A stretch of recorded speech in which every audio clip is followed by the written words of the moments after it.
สนับสนุนโดยสมุนไพรมัดใจผัวลืมดีมีแต่คนถักสูตรฟิตกระสับช่วยให้น้องสาวสะอาดฟื้นฟูความมั่นใจให้แก่ผู้หญิงชีวิตคู่มีความสุขโทร020 591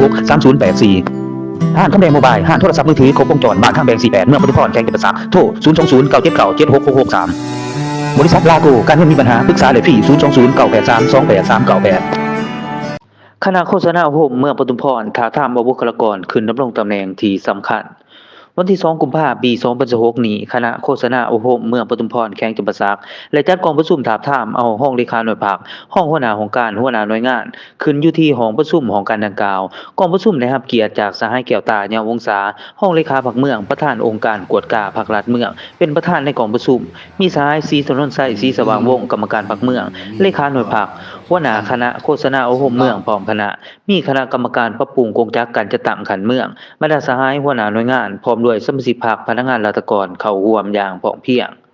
ในกองประชุมนะครับฟังการผ่านมาตรฐานและเงื่อนไขของผู้สมัครอิงตามลำดับเลขที่461รบลงวันที่9ตุลาปี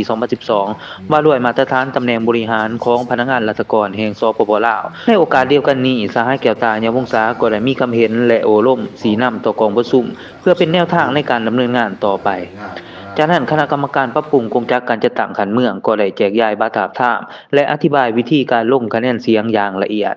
พร้อมกันนั้นสมาชิกพรรคพนักงานราชการทั้งหมดก็ได้ดำเนินการลงคะแนนเสียงและปนบัตรถามทามตามระเบียบการอย่างถูกต้องและโปร่งใสมีมาทาน